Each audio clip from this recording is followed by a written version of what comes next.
గౌరవనీయులు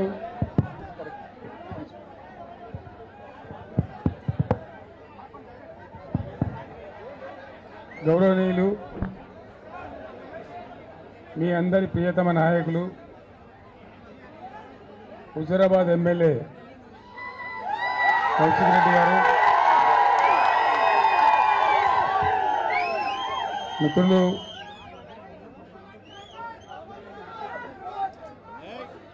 విద్యార్థి జీవితం నుంచి ఉద్యమంలో పాల్గొన్న మిత్రులు గెల్లు శ్రీనివాస్ గారు, మాజీ ఎమ్మెల్యే మిత్రులు రసమై బాలకృష్ణ గారు, మాజీ ఎమ్మెల్సీ నారదాస్ లక్ష్మణరావు గారు, గౌరవనీయులు ప్రస్తుత ఎమ్మెల్సీ మీకు మంచి పాటలతో విషయమంతా చెప్పినటువంటి దేశపతి శ్రీనివాస్ గారు, మన జడ్పీ చైర్మన్ గారు రవీందర్ రెడ్డి గారు, బాలకృష్ణరావు గారు, బండా శ్రీనివాస్ గారు, మున్సిపల్ చైర్మన్ రాజేశ్వరరావు గారు,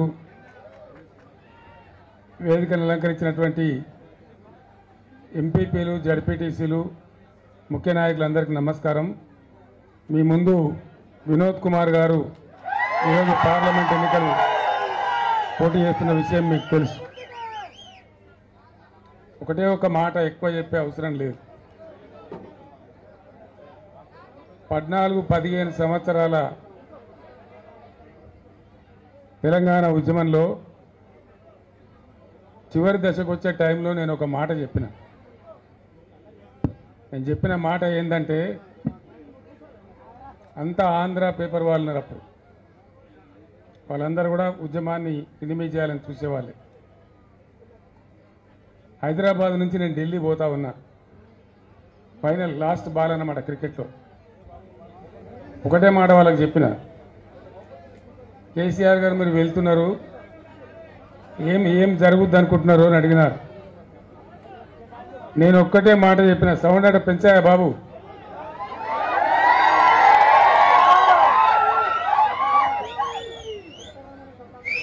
ఒకటే ఒక మాట నేను చెప్పిన ఆ రోజు.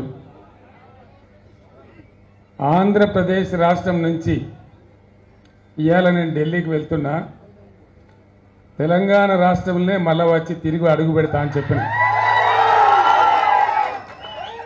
అంటే ఈ మాట చెప్పానంటే ఎంత ఆత్మవిశ్వాసం ఉండాలి, ఎంత ధైర్యం ఉండాలి, ఎంత నమ్మకం ఉండాలి.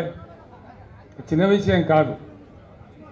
నేను ఒక్క మాట మాట్లాడితే నన్ను నాతో ఆడుకునేటువంటి ఆంధ్ర పేపర్ వాళ్లకు ఈ మాట చెప్పిన. నేను అన్న ప్రకారమే మీ అందరి ఆశీర్వచనం, మీ అందరి దీవెన, మీరందరు ఇచ్చిన బలం, తెలంగాణ ప్రజలు ఇచ్చినటువంటి బలం, దాంతో ఆ రోజు నేను విమానం ఎక్కి ఆంధ్రప్రదేశ్ రాష్ట్రం నుంచి పోయినా, మళ్ళా విమానం దిగినా అంటే తెలంగాణ రాష్ట్రంలోనే దిగిన. ఇక్కడ విషయం ఏంది, తెలంగాణ వచ్చింది, మీరందరూ కూడా దీవించినారు. 10 ఏళ్ల పాటు పరిపాలన చేసిన. తెలంగాణ రాకముందు చెట్టుకొగడు గుట్టకొగడు అయినటువంటి తెలంగాణ ప్రజలు 20 ఎకరాల భూమి ఉన్న ఆసాం కూడా హైదరాబాద్కు వచ్చి ఆటో రిక్షా నడిపినటువంటి మహబూబ్ నగర్, నల్లగొండ వగైరా ప్రాంతాల బిడ్డలు, ఫ్లోరైడ్తో నడుములు వంగిపోయినటువంటి లక్షలాది మంది ప్రజలు, మంచినీళ్ళు లేవు, కరెంటు లేదు, సాగునీళ్ళు రావు, చాలా గందరగోళమైన పరిస్థితి. చేనేత కార్మికులు మొత్తం ఎక్కడికక్కడ ఒక్కొక్క రోజు 7, 6, 11 మంది చచ్చిపోయే పరిస్థితి. చాలా దుర్భరమైన పరిస్థితి. కొత్త రాష్ట్రం, ఎటుపోవాలి, ఏ దారి పట్టాలి, ఎక్కడ పని మొదలు పెట్టాలి, ఏది ముఖ్యం, అగమ్యం, కొత్త కొండలు ఈగలు వచ్చినట్టు. అటువంటి రాష్ట్రాన్ని ఒకటి ఒక పొదరిల్లు నిర్మించుకున్నట్టుగా బ్రహ్మాండంగా మనం చేసుకుంటూ వచ్చినాం. మొట్టమొదలు ముసలి వాళ్ళ యొక్క, నిరుపేదల యొక్క, నోరు లేని ముసలి వాళ్ళ యొక్క బోస తీర్చాలని ఆసరా పెన్షన్ మొట్టమొదటి 200 దాన్ని 1000 రూపాయలు చేసుకున్నాం. ఆ పై టర్మ్లో మళ్ళీ 2000 చేసుకున్నాం. వాళ్ళందరూ కూడా సెటిల్ అయిపోయారు. సంతోషంగా ఉండేది, బాగా ఉండేది. వ్యవసాయం స్థిరీకరించాలి, రైతు బాగుండాలి, అంటే నీళ్లు రావాలి, చెరువులు బాగా కావాలి. కాకతీయ రాజులు కట్టినటువంటి చెరువులు బాగా అయితేనే నీళ్ళు వచ్చినా సరే ఆ చెరువులు నింపుకుంటూ పోతే భూగర్భ జలాలు ఉంటాయి, రైతు స్థిరపడతారని ఒక 5-6 కార్యక్రమాలు ఇస్తున్నాం. మొదటిది ప్రపంచంలోనే ఎక్కడ లేదు, మన దేశంలో మొదటికే లేదు. మన దేశంలో కూడా చాలా పెద్దవాళ్ళు మేము రైతులమని చెప్పుకున్న వాళ్ళు, రైతు నాయకులమని చెప్పుకున్న వాళ్ళు, స్వయంగా రైతులమని చెప్పుకున్న వాళ్ళు, చరణ్ సింగ్ గారు కావచ్చు, దేవిలాల్ గారు కావచ్చు, మహారాష్ట్రలో వసంత్ దాదా పాటిల్ కావచ్చు, వాళ్ళంతా రైతులే. నిజానికి నేను కూడా రైతులే, ఎవరు పెట్టలే. అశోక్ గులాటి అని చెప్పి నాకు ఒక ఆగ్రో ఎకానమిస్ట్ మిత్రుడు ఉంటే ఆయన నేను అడిగిన, మాది కొత్త రాష్ట్రం జరిగింది, స్థిరమైపోయినాం, బాధపడ్డాం, సరే ఇప్పుడు విడిపోయినాం, రైతు బాగుండాలి, వ్యవసాయ స్థిరీకరణ జరగాలి, ఏం చేయాలి ఆయన చెప్పిన వాళ్ళకి 2-3 ఇన్పుట్స్ చేయండి. దాంతోపాటు ప్రపంచవ్యాప్తంగా కూడా ప్రభుత్వాల యొక్క మద్దతు లేకుండా ఇలా వ్యవసాయం జరుగుతలేదు, వ్యవసాయంలో ఉన్న బాధలు అటువంటి. మంచి పంట చేయడానికి రాలవాన పడుతుంది, మంచి పంట 2 తల్లైతే పండుతుందంటే తల్లిదాకా ఎండిపోతుంది, ఏదో రోగం వచ్చి ఎండిపోతుంది. అనేక రకాల బాధలు ఉంటాయి, వాటి నుంచి తట్టుకొని రైతు నిలబడాలి. అంటే ప్రభుత్వం యొక్క ధీమా, మా ప్రభుత్వం ఉంది, మమ్మల్ని చూస్తుంది, మమ్మల్ని కాపాడుతున్న ఒక ధీమా మీ రైతాంగంలో రావాలి. రావాలంటే ఏం చేయాలంటే నువ్వు ఎంత ఇస్తావో నాకు తెలియదు. అంతకుముందు మనం ఎరువు బస్తాలు ఇస్తామనుకున్నాం, రైతుకు 4, 5, 6, 10 యూరియా బస్తాలు ఇద్దామనుకున్నాం. ఆయన ఏమన్నాడంటే వానకాలం తీసుకున్న 2 బస్తాలు మిగిలితే మళ్ళీ యాసంగికి 2 బస్తాలు తెచ్చుకోడు ఆయన. నువ్వు ఎరువు బస్తాలు వేసేస్తే ఆ 2 బస్తాలు అమ్ముకుంటాడు, మళ్ళా రైతు బంధు పథకం బదనాం అవుతుంది. నువ్వు ఇయ్యదలుచుకున్నది ఏదైతే ఉందో నువ్వు 1000 ఇస్తావా, 2000 ఇస్తావా, ఎకరాన్ని తెచ్చిస్తావో నిర్ణయం చేసి డబ్బులు నేరుగా బ్యాంక్ ఖాతాలో వేయి, మధ్య దళారీ లేకుండా, రూపాయి లంచం లేకుండా నేరుగా రైతు ఖాతాలో వేయి. నువ్వు ఇచ్చిన డబ్బుకు ఆ రైతు యజమాని కావాలి. ఎందుకంటే ఆయన పురుగుల మందు పట్టిండు, ఆయన ట్రాక్టర్ దున్నితే పైసలు అవసరం ఉంటాయి, ఆయన విత్తనాలు అవసరం ఉంటాయి, ఆయన నాటేయడానికి అవసరం ఉంటుంది. ఎవరు అవసరం ఎట్టుందో తెలియదు కాబట్టి డబ్బు ఇవ్వమని చెప్పిన. మొత్తం ప్రపంచంలో మన భారతదేశంలో మొట్టమొదటిసారిగా రైతు బంధు అనే పథకాన్ని పుట్టించి బ్రహ్మాండంగా మనం చేస్తున్నాం. ఎంత మంచిగా అంటే ధరణి చేసిన తర్వాత మధ్యలో దళారీ లేడు, ఇవన్నీ అడిగేది లేదు, ఏ ఆఫీస్ పోయేది లేదు, దరఖాస్తు లేదు, దఫ్తర్ లేదు, దండం పెట్టేది లేదు. అక్కడ నేను బ్యాంకులో డబ్బులు వేస్తే వచ్చి మంచిగా మీ సెల్ ఫోన్ మోగుతుంటే బ్రహ్మాండంగా బంధు వస్తా ఉంది. చాలా బాగా జరిగింది. సరే ఈ తరంలో వచ్చిన తర్వాత ఇంకో 1000 రూపాయలు పెంచుతామని అనుకున్నాం, కానీ అది కింది తీసేస్తారు. నిమిషం పాటు పోకుండా ఇచ్చే కరెంటు 2, సాగునీళ్ళు పటిష్టం చేసి కాళేశ్వరం పూర్తయిన తర్వాత గోదావరి నీళ్లు తెచ్చి కాలువ 8, 9 నెలలు 10 నెలలు పారేటువంటి కాకతీయ కాలువ ఈ కండాలు చూసినారు. ఇక సార్ నీళ్ళని దాకా వచ్చినాయి. అక్కడక్కడ భయంకరంగా తుంగ ముసిపోయింది చాలా దగ్గర. ఇక వద్దు అనే దాకా మా పొలాలు జాలు పడుతుంది అనే దాకా కూడా నీళ్లు వచ్చినాయి. నీళ్లు తెచ్చినాం, చెరువులు బాగు చేసినాం, కరెంట్ 24 గంటలు ఇచ్చినాం, రైతు బంధించినాం. ఎవరైనా రైతు దురదృష్టం కొద్ది చనిపోతే 5 లక్షల రూపాయలు వారం తిరిగే లోపల వాళ్ళకి జమ అయ్యేటట్టు చేసినాం. ఆ కుటుంబం రోడ్డు మీద పడద్దని. అట్లనే కొన్న వాళ్ళు పండించిన ధాన్యాన్ని చాలా తమాషా జరిగింది. రైస్ మిల్లర్ గోల్మాల్ తీస్తాం, తరుగు తీయడం, ఇది తీయడం, అది తీయడం, మోయిచర్ లేదనడం, 17% లేదనడం. మీటింగ్ పెట్టింది, క్యాబినెట్ మీటింగ్ పెట్టి ఇది ఎట్లా సాల్వ్ కావాలన్నాయంటే వాళ్ళు చెప్పారు ఎంత నష్టం అవుతుంది ప్రభుత్వానికి, ఇది కీలకమైన మాట అని చెప్పి. మొత్తం మనమే పొందాము, ఉంటే ఎంత నష్టం వస్తుంది నేను అడిగాను. సార్ ఒక 750 నుంచి 850 కోట్ల నష్టం వస్తుందని చెప్పాను. నేను చెప్పిన ఫ్రీ కరెంట్ కోసం ఒక 12,000 కోట్లు ఖర్చు పెడతా ఉన్నాం, రైతు బంధు కింద ఒక 15,000 కోట్లు ఖర్చు పెడతా ఉన్నాం. ఇన్ని చేసిన వాళ్ళము ఈ 700,000 కోట్ల కోసం మళ్ళా రైతు నాగం పట్టద్దు, వాళ్ళని దళారుల పాలు చేయొద్దని జాగ్రత్తగా కోడి తన పిల్లలు కాపాడుకున్నట్టుగా ఈ రైతాంగం ఎక్కడ కూడా మనం నర్వస్ కావద్దని మనం చర్య తీసుకొని 7,500 కొనుగోలు కేంద్రాలు పెట్టి ఎక్కడెక్కడిని కొనుగోలు చేసినాం. ఆ కొన్న డబ్బులు కూడా మళ్ళీ మధ్య దళారీ లేడు, సిటీలు లేవు, స్టేట్ లేదు, బీట్ లేదు, ఏం లేదు, నేరుగా బ్యాంకులో పుస్తకం చేశాను. దీంట్లో ఏమైంది ఫలితం ఎందుకు చెప్తున్నా ఈ కథ మీకు తెలియదు కాదు. ఎందుకు చెప్తున్నా అంటే 54,55,00,000 టన్నులు ధాన్యం పండించే తెలంగాణ 3.5 కోట్ల టన్నుల ధాన్యం పండించే స్థాయికి వెళ్ళిపోయింది. పంజాబ్ కాదనే స్థాయికి పోయినాం. రైతులలో ఒక ధీమా వచ్చింది.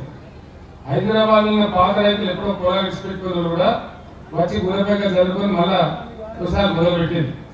ఇది నాకంటే ఎక్కువ మీకు తెలుసు బాగా. అట్లా బ్రహ్మాండంగా మంచిగా పంటలు పండినాయి. రైతులు శాంతిగా ఉన్నారు. చాలా బాగా ఒక ధైర్యం వస్తా ఉంది రైతులలో, ఒక విశ్వాసం. ఒక సందర్భంలో రైతులు ధాన్యం తడిచిపోవడం, అది మొలకెత్తడం. నేను చెప్పిన మొలకచ్చి కూడా ఉన్నరాబాయి ఏం నచ్చవలసింది లేదు, అది బాయిల్ రైస్ మిల్కి ఇద్దాము, ఇంకేం బాధ లేదని చెప్పి తడిసిన ధాన్యం, రంగు వేసిన ధాన్యం, మొలకెత్తిన ధాన్యాన్ని కూడా కొనిపించిన. దాంట్లో ఒక ధీమా వచ్చింది. చాలా బాగా తెలంగాణ సమాజం పంట పండియడమే కాదు, ఒక ధీమా వచ్చి బాగా ముందుకు పోయినాం. సంక్షేమ రంగంలో కూడా అందరిని ఆదుకున్నాం. అదే పద్ధతిలో దళిత బంధు తెచ్చినాం. మీ అదృష్టం, మీ నియోజకవర్గం అదృష్టం. హుజరాబాద్ లో పైలట్ ప్రాజెక్టు పెట్టి బ్రహ్మాండంగా తెలంగాణలో దళితులైనటువంటి ఆత్మ గౌరవంతో ఉన్నటువంటి దళితులు ఏ నియోజకవర్గంలో ఉన్నారంటే హుజరాబాద్ నియోజకవర్గంలో మాత్రమే ఉన్నారు. ఆ గౌరవం కౌశిక్ రెడ్డి గారికే పోతుంది. ఆయన అదృష్టవంతుడు. ఆ టైంలో తెచ్చుకున్నాం. ఇలా బిడ్డలు బాగా మంచిగా సంతోషంగా ఉన్నారు.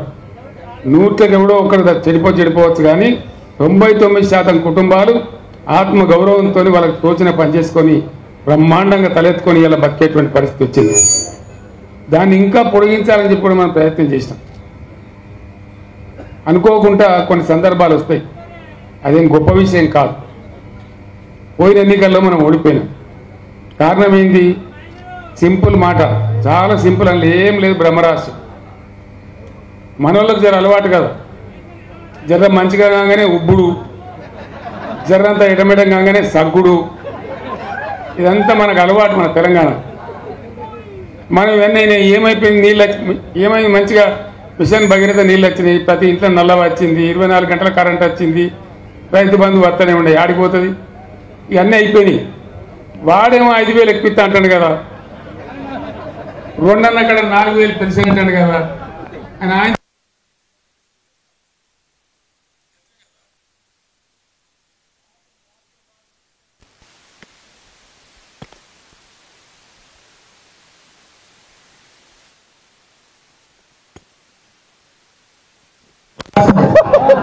అత్యాశ పోయి మంచిగా ఉన్నది కదా అని మనం అనుకుంటే, మంచిగా ఉన్నదని ఇంకా బాగా చెప్తాం అనుకుంటే వాడు ఇంకరెంట్ ఎక్కువ నాకంటే కదా ఆయన చేస్తాం. సరే, మీ హుజరాబాద్ టైగర్ కౌశిక్ రెడ్డి అంటూ గెలిచింది, దయతోని దీవించి గెలిపించింది.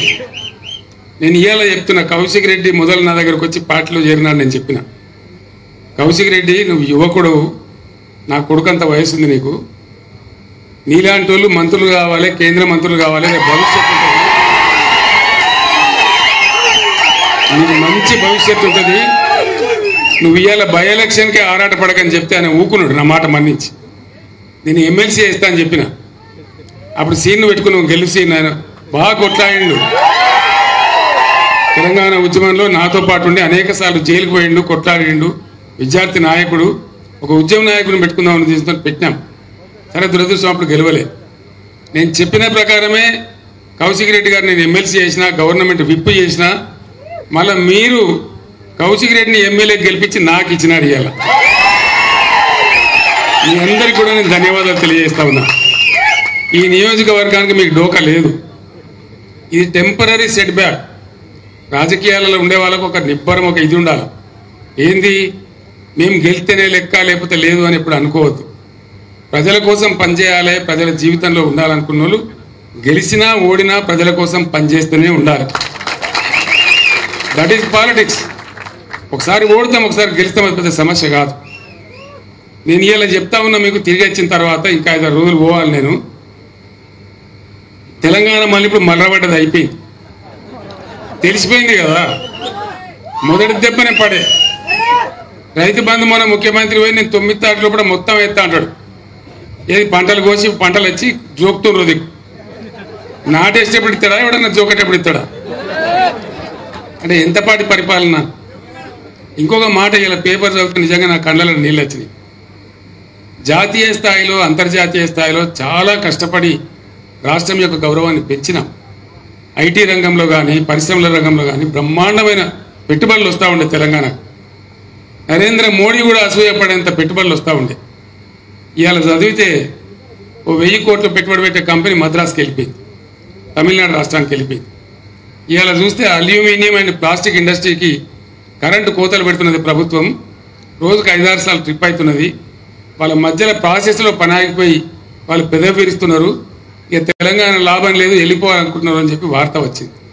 నాకు చాలా బాధ కలిగించాలి, దుఃఖం కలిగింది. 4-5 నెలల దుర్మార్గులు ఎంత పని చేసిరి, ఎంత మంచిగా ఉన్న తెలంగాణ ఎట్లా ఆగమైపోయాయి, ఇది ఎట్లా అని చెప్పి చాలా బాధపడ్డాం. ఈ బాధ నివారణ కావాలి. నేను మీ అందరినీ ప్రార్థించేది ఒకటే, 2001లో తెలంగాణ జెండా ఎత్తినాడు హుజురాబాద్ గడ్డ. ఆనాడు పెద్ద నాయకులు లేకపోయినా బ్రహ్మాండంగా జడ్పీటీసీలు ఎంపీపీలు గెలిపించిన గడ్డ హుజురాబాద్ గడ్డ 2001లోనే. దాని ఫలితమే మనకు తెలంగాణ వచ్చింది, బ్రహ్మాండంగా ఉన్నాం. తెలంగాణ ఉద్యమం అయిపోలే, ఇంకా ఉన్నది. తెలంగాణ పునర్నిర్మాణ ప్రక్రియ కూడా ఇంకా ముందుకున్నది, మన బాధ్యత అయిపోలే. అందుకోసం దయచేసి నేను మీ అందరినీ కోరేది ఒకటే, ఒకటే మాట చెప్తాను మీకు. నేను ఇంత జల్దీ 4-5 నెలల్లోనే ప్రజల నుంచి ఇంత వ్యతిరేకత కొనుక్కున్న ఈ ప్రభుత్వం కొసముట్టే ప్రభుత్వం కాదు. రెండవది, 100% నేను మీకు చెప్తా ఉన్నా, మీరు నా మాట మీద విశ్వాసం ఉంచండి. మళ్ళా బ్రహ్మాండంగా ఎప్పుడు అసెంబ్లీ ఎలక్షన్ వచ్చినది, మధ్యలో వచ్చినా కొసకొచ్చినా ఎప్పుడు వచ్చినా ఖచ్చితంగా మళ్ళా మన గవర్నమెంటే వస్తుంది. దాంట్లో ఎవరికి కూడా అనుమానం అవసరం లేదు, 100% వస్తుంది. మనం పనిచేసేది బాకీ ఉన్నది, ఇంకా చాలా మంచి జరగాల్సిన అవసరం ఉన్నది. 365 రోజులు నీళ్ళు రావాల్సిన అవసరం ఉన్నది. నాకు 2 విషయాలు మీరు మామూలుగా చిన్న ముచ్చట, 9 ఏళ్ళు బ్రహ్మాండంగా వచ్చిన కరెంటు ఎందుకు వస్తలేదు? నడిచిన తోవే కదా. మీరు కొత్తగా గడపార్లు పడి తవ్వేది లేదు, బాయిలు తవ్వేది లేదు, పుడికలు తీసేది లేదు. నడిచినట్టు నడిపితే అయిపోయేది కదా. వస్తలేదు కదా, కోతాడు కదా, కోతలు పడుతున్నాయి కదా. మంచినీళ్ళు ఎందుకు మాయమైన నాకు అర్థం కాదు. మిషన్ భగీరథ మళ్ళీ బిందెలు బట్టి మోసుడేంది? ఇంతకన్నా దుర్మార్గం ఉంటుందా? దవాఖానాలు మంచిగా చేసినాం, ఫస్ట్ క్లాస్గా చేసినాం. కేసీఆర్ కిట్ అని వ్యాన్లు పెట్టి బండ్లు పెట్టి అమ్మాయిలను తీసుకెళ్ళి ప్రసవం చేయించి మళ్ళీ పైసా ఖర్చు లేకుండా ఇంటికాడ దించినాం. వాళ్ళ చేతులు ఆడపిల్ల పుడితే 13,000 పెట్టి, మగపిల్లవాడు పుడితే 12,000 పెట్టి బ్రహ్మాండంగా ఓ కేసీఆర్ కిట్ ఇచ్చి వాళ్ళని ఆదుకున్నాం. ప్రైవేట్ దోపిడీ బంద్ అయిపోయి గవర్నమెంట్ దవాఖానాల ప్రసవాలు బాగా అయినాయి. మళ్ళీ ఇప్పుడు తారుమారు అయిపోయింది, కింది మీద అయిపోతూ ఉంది. కేసీఆర్ కిట్టు లేదు, న్యూట్రిషన్ కిట్టు లేదు, ఆ కథ లేదు. 2 వార్తలు వచ్చినాయి ఇవాళ. వరంగల్ ఎంజీఎంలో దుర్భరమైన పరిస్థితుల్లో ఎయిర్ కండిషన్లు పనిచేస్తలేవు, కొత్తగా ఉంటే చిన్నపిల్లలు ఎండకు అల్లాడుతున్నారని ఆ తల్లులు గోసపడుతున్నారని చెప్పి పేపర్లో వార్త వచ్చింది. అట్లనే ఆదిలాబాద్ జిల్లా రిమ్స్లో కూడా చాలా దారుణంగా ఉన్నది, చచ్చిపోయిన పీనుగులు దుర్వాసన పడుతున్నాయని చెప్పి మార్చిలు చేయాలంటే డాక్టర్లు భయపడుతున్నారని వార్తలు వచ్చింది. ఇంత మాయలేమే, గింత తొందరలనే, గింత ట్రాక్ ఎట్లా తప్పుతుంది? ఏం కారణం అంటే ఇప్పుడు ఉన్న పరిపాలకులకు ఒక పద్ధతి, పాడు, ఒక వ్యవహారం చేసేటువంటి దక్షత, ప్రజల మీద ప్రేమ, ఎట్లన్నా చేసి రాష్ట్రాన్ని కాపాడాలనేటువంటి వ్యవహారం లేదు కాబట్టి ఈ దుర్మార్గాలను వస్తూ ఉన్నాయి. అంటే దాని అర్థమైంది, వీళ్ళ వల్ల కాదు, వాళ్ళు చెయ్యరు, చెడగొడతారు. మళ్ళీ బాగు చేయాల్సింది కూడా మన బాధ్యతనే ఉంటుంది. మళ్ళా మనం వచ్చేదాకా ధీటుగా పనిచేసి తెలంగాణ రాష్ట్రం కోసం, ప్రజల కోసం ఈ పార్టీని ముందర తీసుకొని పోవాలి. మధ్యలో ఇప్పుడు వచ్చినాయి పార్లమెంట్ ఎలక్షన్, మీరందరు పేపర్లలో చూస్తున్నారు. నరేంద్ర మోడీ నేను మీ గోదావరి తీసుకుపోయి తమిళనాడుకు, కర్ణాటక ఇస్తా బాజాబ్తో చెప్తున్నాడు. ఆయన రాష్ట్ర ప్రభుత్వానికి పంపించండి ప్రపోజల్. కుయ్యమంటలేడు, కుట్టుమంటలేడు ముఖ్యమంత్రి. ఏం మతలవు, ఏం కారణం? ఉన్న గోదావరి పరాయి పాలైతే మన బతికేం కావాలా? ఈత గోదావరి పోతే గోదావరి కదా మన నీళ్ళు వచ్చేది. అది పోయిన తర్వాత మంచినీళ్ళు ఇవి, తాగునీళ్ళు ఇవి, తెలంగాణ బతికేది. ఇంత ప్రధానమైన విషయం మీద కూడా ఆయన మాట్లాడతలేడు. అదే నేను ఉన్నప్పుడు మోడీ ప్రపోజల్ పెడితే ముందు నా లెక్క తేల్చు, నా తెలంగాణ వాటా తేల్చు, ఆ నీళ్ళడ పెట్టు, అప్పుడు మాత్రమే నేను దీని మీద మాట్లాడతా. కానీ అప్పటిదాకా నువ్వు మాట్లాడితే నువ్వు 1,00,000 మీటింగ్లు పిలిచినా నేను రాను, నువ్వేం పిక్కుంటావు పిక్కు అని చెప్పింది. అప్పుడేం కదలలే, ఆ ఫైల్ ఆగిపోయింది. కానీ ఇప్పుడు ఇది ఒక నిరంతర ప్రభుత్వం ఉందనే ఉద్దేశంతో వాళ్ళు ఇష్టం వచ్చినట్టు ఆడుతున్నారు. పార్లమెంట్ ఎన్నికలలో మనవల్లే 14 మందో 12 మందో ఎంపీలు పార్లమెంట్లో ఉంటే ఇటువంటి ప్రతిపాదన వస్తే లేచి ఎగిరి దుంకి అందుకుంటారు గొంతు. నువ్వు ఎట్లా తీసుకుపోతావు బిడ్డ అంటారు. ప్రశ్నించేవాడు ఉంటాడు, తెలంగాణ వాయిస్ ఉంటుంది. ఇక్కడ లేదు అక్కడనే ఉండాలి కదా మనం. అక్కడ లేక ఇక్కడ లేక ఆగమైపోతే ఎవరు కాపాడాలి మనం? అందుకోసం ఎట్టి పరిస్థితులలో బ్రహ్మాండంగా బీఆర్ఎస్ గెలవాలి పార్లమెంట్ ఎలక్షన్లలో. వినోద్ కుమార్ గురించి నేను చెప్పాల్సిన అవసరం లేదు. ఆయన గతంలో కూడా ఎంపీగా పనిచేసాడు. నడవలసిన సంజయ్ అనే సన్నాసి ఏం చేసిండో మీకు తెలుసు. అలా తంబాకు నవ్వులు అన్నప్పుడు మాట్లాడు తప్ప దీని మీద వాడు అని తిట్టుడు తప్ప తిట్ల పురాణం తప్ప ఇంకోటి లేదు. మనకి ఎందుకు ఆ తిట్ల పురాణం ఎందుకు, ఆ పంచాంగం ఎందుకు, ఆ పంచాయతీ ఎందుకు?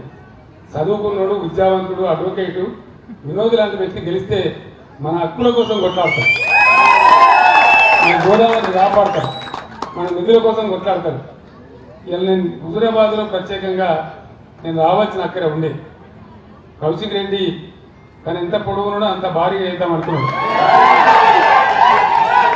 నేను 50,000 మంత్రం చేస్తా రాత్రి కూడా, సాయంత్రం 5,000 మాకు కూడా ఉపరం ఎక్కున్నదని అడిగితే నేను ప్రోగ్రాం ఒప్పుకున్నా. కానీ ఆ బస్సు యాత్ర మీద వస్తున్న జనము ఆ కథ చూసి ఇద్దరు బదులుకొని ఆయన నా మీద ఒక ప్లేట్ ఇచ్చి 48 గంటలు నిషేధం ఉన్నారు. ఏదైనా మంచి మాట అబ్బాయి కాంతి దేవుడు ఉన్నాడు అంతే కదా. పొట్టోనెత్తి పొడుగోడు కొడితే పొడుగోడు ఎత్తి కోసంలో కొట్టింది. భగవంతుడు ప్రజలు ఉంటారు, న్యాయం చెప్తారేం బాధ లేదు అని సపరేట్గా 48 గంటలు నేను మూసుకున్నాను. దానిలో హుజూరాబాద్ ఎగిరిపోయింది. దానికి నేను నా మీద బాగా సాగిస్తాడు. నువ్వు ఆందాక పోయినా నువ్వు ఎత్తపోతావు, పోతే పోయినావు కానీ ఏ తిప్పాలని పడి మంచి రాలకి ఏ రాత్రి కానీ ఇడికే రా, ఈయనే ఉండాలి, నేను ఈ సంగతి అయితే చూసి పంపిస్తాను. మిమ్మల్ని అందరినీ జమ చేసి దాని ఉద్దేశం ఏంది? గుట్టకొచ్చిన కోస పెట్టబెట్టకపోతుందా? నేను ఒక 200 మందితో గుట్టు పెట్టించింది రాత్రి పడుకోవడానికి గడ్డ పట్టింది నాకు. వాళ్ళకి తప్పు కాదు కదా, పక్కలు మంగళారతి పట్టుకొని నూనె ఆ నూనె కుంకుమ పెడతారు అడగాలంటే ఒకసారికి పోదు. ఆ బాధ నేను పడే బాధ మీకు తెలియదు, కథలు ఉంటుంది. అదే అయింది. ఫోటోలు దిగాలన్నాడు, ఒక దమ్ము నూకుడు నొక్కితే నేను 3 మాట పడగొని నిలబడ్డాను అంతే కదా. అయితే నేను ఒక మాట చెప్తున్నా, ఆయన తప్పు లేదు. నేను మీకు ప్రామిస్ చేస్తా ఉన్నా, ఒక రోజు 24 గంటలు ఈయనే ఉండేటట్టు ఇక్కడనే ఉండేటట్టు నేను హుజూరాబాద్కి వస్తాను. 1000 కాదు 4,000 ఫోటోలు అంటే దిగుదాం. దయచేసి ఇప్పుడు మాత్రం నన్ను ఆపదు, పంపించాలి. ఎందుకంటే జగిత్యాలలో పట్టుకుని తట్టారు నన్ను. నువ్వు ఆనాడ సాడ దించులాడుతున్నావు కానీ మరి జగిత్యాల టైం రాకపోతే ఎట్లా అని వాళ్ళు పెద్ద మీటింగ్ సమయం ఉన్నారు కాబట్టి అది పోవాలి, నేను చేరాలి. అందుకోసం హుజూరాబాద్లో మీ అందరితో నేను ప్రార్థించేది ఒకటే. ఇలా హుజూరాబాద్ నియోజకవర్గం మొత్తం కరీంనగర్ పార్లమెంటులో 10.5% మెజార్టీ అంటే ఎక్కువ మెజార్టీతో అందరికన్నా ముందున్నది. మీరు పట్టుబడితే ఇంకొక 5-6% ఓట్లు ఈజీగా పెంచగలుగుతారు. మీరు ముఖ్య నాయకులే ఉన్నారు ఇక్కడ. నేను చెప్పిన మాటలు ప్రజల్లో చర్చ పెట్టి ఇంకొక 5-6% ఓట్లు పెంచండి. 100% గెలిచినాక మీ ఎంపీని తీసుకొని నేను వచ్చి ఒక రోజంతా ఇల్లే ఉంటాను. అందరం కలిసి ఆనంద పండుగ చేసుకుందాం, ఆ రకంగా ముందుకు పోదాం. జై తెలంగాణ, కారు గుర్తుకే, జై తెలంగాణ, కారు గుర్తుకే. ధన్యవాదాలు. దయచేసి సార్ మనం బస్ స్టాండ్ వరకు సాగు ప్లీజ్ అందరూ